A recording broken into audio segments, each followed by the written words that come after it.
Hi everyone, welcome and welcome back to this week's video. This week we are doing single braids. It's summer and you know what that means, blonde braids. Before we get started, I want to give you all the details beforehand and then we'll get into the video.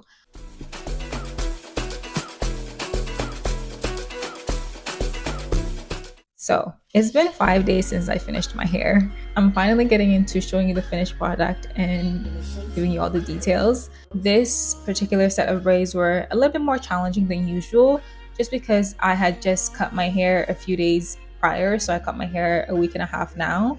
And you know, when you first cut your hair, like your hair is very blunt and very, so while I was trying to braid, some sections of my hair was quite short. So like braiding was a little bit difficult for like the back of my hair. And secondly, while I was braiding, top section of my hair is the thickest. Like it has the most amount of hair and very thick. So when I was trying to braid, you can see the clear demarcation of where my hair stops and then where the rest of the braid continues. And I didn't like that. It was just very hard to like blend. It was very hard to tuck in my hair underneath my braid because like again my hair was very thick. My natural hair is very thick, and then after continuing the braid, but from here you can't really tell as much, but if you go closer and you inspect it, like you can see, which I know no one is inspecting my hair, but like I can tell that it's there. I'm also going to share the materials ahead of time with you. The curly pieces of my hair are the Sensational Premium 2 times bulk, and I got this in the pattern 2 times deep. I think that's meant to say deep wave, but it's deep. And then it's 18 inches, and then it's color number 27. For the braiding the hair that I used Expressions, the 3-pack ones, so that it's pre-stretched and it comes in 3. The color is number M27, 30, and 613. I bought 2 of those and I used 5 out of the 6 bundles that I had. And then for the curly pieces, for the Sensational curly pieces hair, I used 1 bunch. So I didn't use both of the bunches. I only used 1 of the 2 bunches. Those are the materials that I used. I always have Shine and Jam for my fingers. Actually, they're not for my fingers. They're usually to sleek my hair. So when I start braiding, my hair is like a little bit more slippery and I can also like tuck easier.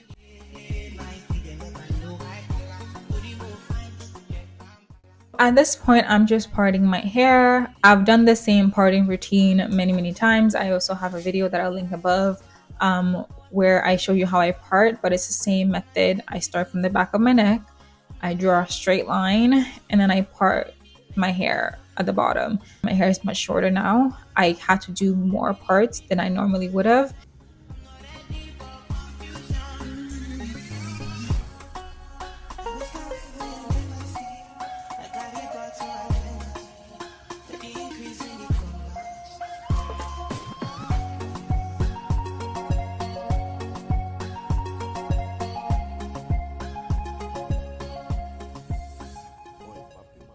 So here I think I did 1, 2, 3, 4, 5. So here I did 5 parts instead of sometimes I would only do 3 or sometimes only do 4. The first row done 5 sections or 5 parts.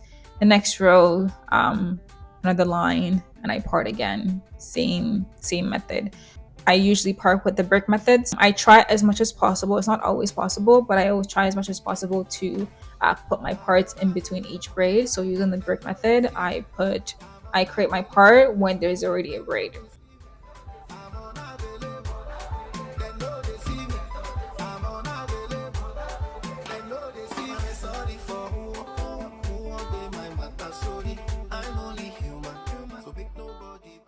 It took me a few tries to get my fingers sort of like accustomed to my hair being much shorter now, but just trying to grip my hair now that it's much shorter was quite interesting, but obviously I still put it off, so I'm happy about that.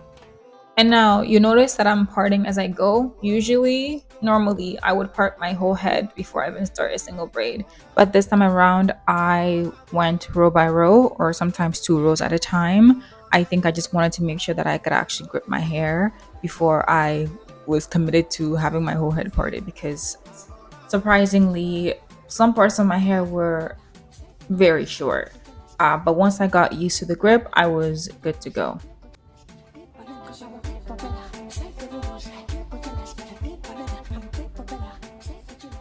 Now, for this next section, I was very stressed out because I kept comparing the hair in the color number 27 to the braiding hair that I was using. I thought it was just too yellow, but now I'm realizing it might have just been my camera the whole time. But I spent the whole night being stressed about my hair being or the curly pieces being a different color than the braiding hair because it looked way more orange in person. But honestly, I think it was just my bathroom light because when I woke up the next morning and I was dipping my hair in hot water, like it looked fine. But as you can see on my face here, like I was stressed about the curly pieces being just a shade darker than the actual braids. But here I was just showing you where I stopped. So I stopped braiding the hair about 3/4 of the way because I wanted to dip the ends in hot water. But I later decided against it and I just went ahead and braided the rest of the hair down. So I braided the rest of the hair, and then for like the last bit of section, I just put them in twists as I usually do because I find putting it in twists just helps seal it off. So now we have 4 rows done with each row having more braids than the last. Usually when you see me go down vertically with my fingers, it's just me trying to check whether or not the length of like the vertical line is just as even as the top of the horizontal line. I'm trying to think of a better way to describe that, but just to make a perfect 4x4 box, like I just want to make sure that, because sometimes I go down a horizontal like line, like sometimes it's just part of row, and one side of the row is smaller than the other side of the row. Like one side of my ear is like the part is much smaller, so I just have to make sure that I go down vertically just to even it out. But as you can see here, I'm just placing the parts in between each of the last braid. So I just go down vertically and then make sure it's in the middle of the braid. Sometimes you can't always get it perfectly lined up, but when I can, I try as much as I can. Sometimes that means that some of the boxes are going to be bigger than the last, but that's okay sometimes. Also, as I was inserting the curly pieces, I would notice that sometimes the curly piece, like where it starts, was kind of hard to tuck in between the tuck inside the braid. So what I did was I split the curly piece, like the end of the curly piece, like the straight part. I split that into 3 of the strands of the braid. So like each strand or each of the 3 strands would get a little piece of the hair. And I found that kind of like helped blend like the hair a little bit more inside the braid. So it's not just like a stark finish or a stark stop to the braid. So I think that's just like a little pro tip. Like if you want to like blend the end of the hair a little bit more, just split it into 3 and then just like keep braiding. For me, as I inserted the curly pieces, I would insert the curly pieces, braid like 2 or 3 times, and then pull it out because I find that it kind of helps like secure it in place, so it's not just like moving around, or not moving around, so it doesn't slip out as I go about my day.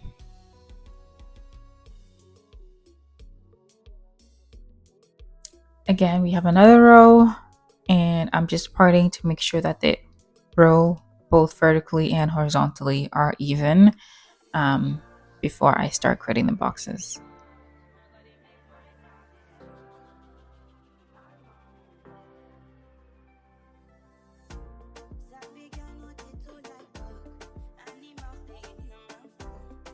For most of the braids, I did either 1 curl, 2 curl, or 3 curls. Sometimes if I forget to do a curl for the previous braid, I'll just do 3 curls just to make up for it because, I forgot for the last braid. But most of them have at least 1 curl minimum each. I think the way or the amount of times and the number of curls that you place is really depending on you. Like if you want your hair to be really like full and voluminous, then obviously put more curls. But if you like it not as curly, then put less curls. When I got to the top of my head, I put less curls because I didn't want the curls to like show on the top of my head. I just kind of wanted it to be like in between the braids. So I focused on the back a lot more. And when I got to the top, I put a lot less curls. And then for a few of the braids at the top of my head. I don't have any curls on them at all. This is not necessarily a braiding tutorial, it's just showing you what I did. But in case you're wondering how I braid or how I start my braid, I think people have asked me that before on TikTok. I just section my hair into 3 pieces so that my hair is evenly distributed between each each strand of hair. So I make sure that my hair, like my natural hair, is divided in 3 sections, and then I make sure that I have 3 even strands of hair, of like the braiding hair, and then I start braiding, and that's really just it. This is just a real time version of how I start and continue to braid. But yeah, I really love when I have even sections, and that's the most important thing to me. Also, especially now that my hair is shorter, I have to make sure that my hair is like distributed evenly. And as you'll see if you look closely, like my hair is not as tucked as I would have liked it to be. But again, like my hair just keeps like slipping out, and for some reason like the Shannon gem wasn't helping this time, because, but I don't blame it, it had to work twice as hard this time around. So yeah, this is like the top section of my hair, where I was mentioning that this section of my hair is much thicker than the rest of my hair. So this section was even more like difficult to make sure that my hair was tucked in properly.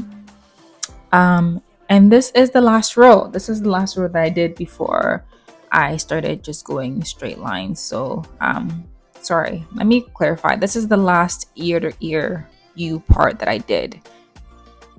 And usually as the U gets smaller, like it becomes much harder to part, because it's much tighter, like it's a much more smaller space. And also if you have like really like curly hair like mine, then you know how difficult it is to part on that, like the tiny U, because it's just a smaller section to work with. But yeah, this was the last U part that I did.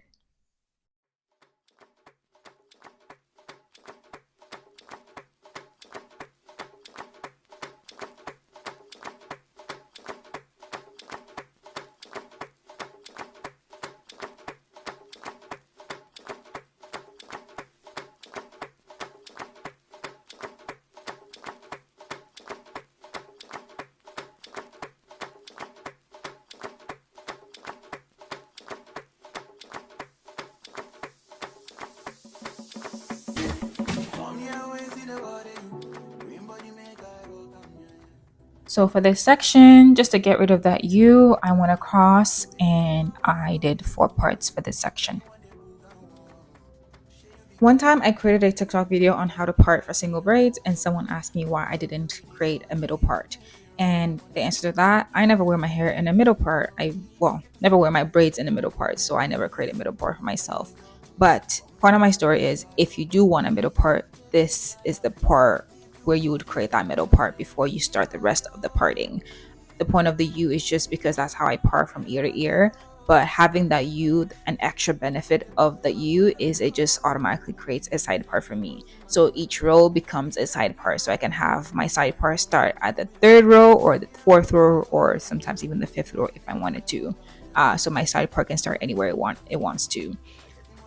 And also because these are not knotless braids, and I know that I always have my side part on the left side, I braid down the direction that I want my hair to fall, which is on the left side.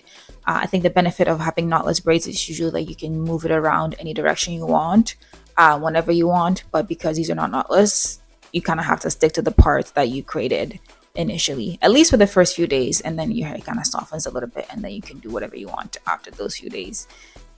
Anyway, this section, I'm just showing you how I parted. I started with 2 rows of 4. And then this next portion, tell me, before I do it, how many rows would you fit in this section? 3 or 2? Because I parted it into 2. I was like, that's way too big. Because again, like my hair is much thicker at the top. So I kind of I was forced to create 3 rows, even though I was super tired, and this was my last straw, and I just went to bed after this. At this point, I was tired. I was over it. I was done. My face was tired, my eyes were closing, my nose was oily. I couldn't do it anymore. I had to go to bed. So at this section, I just wanted to to finish the parting, and so I can just go to bed, because at this point it was the morning time. So I created the parts at the top, and then I just did the rest of the braids when I woke up in the morning off camera. This is obviously not an exact science, but for this top section of my head is the most important to me, because I know this is the most visible, and this is the most, like, I need this part to be as full as possible, so I create as many parts as I can. As you saw, the back row has 4, the next has 5, the next has 5, the next has 4, and then the next has 4. So after the U, I have 6 rows in total. If there's any portion that you can, kind of be lazy on, is the back of your head. But the top is like it's most important, because all the hair kind of falls from the top. At least if you wear your hair like primarily like down. If you wear a lot in ponytails or buns, like, then maybe the back section is also important. But for most people who have braids, like, they just wear it down, right? But I'm just showing you how many parts that I have here for the top section. And then after the U, I have 7 rows. Off to bed. Good morning. At this point, this is when I realized that maybe I was bugging out earlier. Like, my hair, like the curly pieces and the braids are actually not that different. I don't know what I was thinking last night. I was super, super tired, and I was just really upset about the whole thing. But when I woke up, it actually wasn't that bad. And also on camera, it's not that bad. I feel like it's worse, not bad, but a little bit more noticeable in person, like when you see me in real life. But on camera, it looks perfectly fine. But anyway, this is me dipping my hair in hot water. I just separate the curly pieces from the braids, so I just have to take them out. I will note that some of the curly pieces, at least for the braids that I put 3 curly pieces instead of just 2, it kind of made it a little bit more difficult to dip the hair in hot water, because they're a lot lower. So some sections had really low pieces, and some sections had like really high pieces. For the higher pieces, like, they were okay. But for the lower ones, it just meant that the hair, like my braids, wouldn't get dipped in hot water as much as it could have been for the higher pieces. I hope that makes sense. But yeah, just separate the curls and dip in hot water. And I just went in section and by section by section.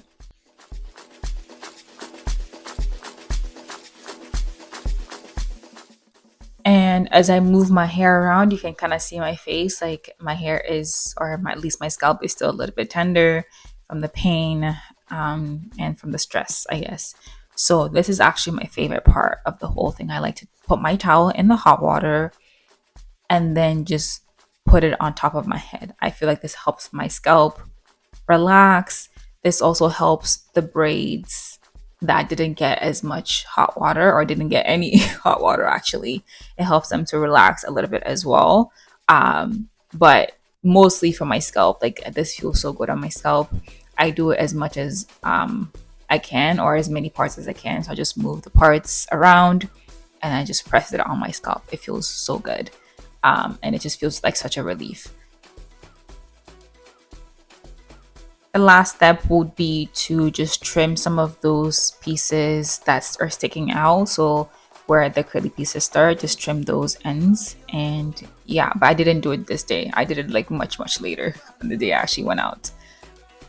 And that's it. That's the entire process. I'm just showing you what the hair looks like, final look. This is what the back looks like. This is what the top and the front. And yeah, I'm very happy with this. Honestly, I don't have any further comments.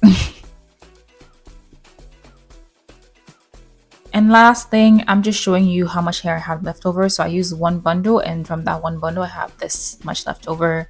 And then from the 6 bundles that I had 1 bundle of braiding hair left over. And this is me confirming that it is indeed very similar in shade.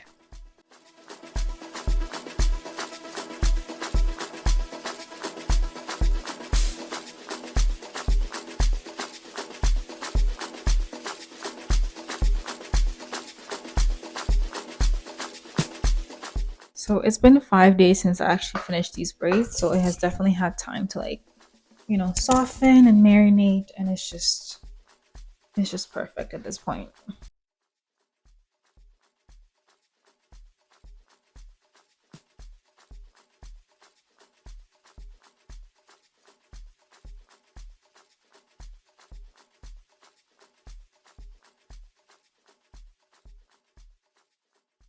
Anyway, that's all from me. If you enjoyed this video, please let me know down below. If you made it this far, thank you so much for watching, and I'll see you next time. Bye.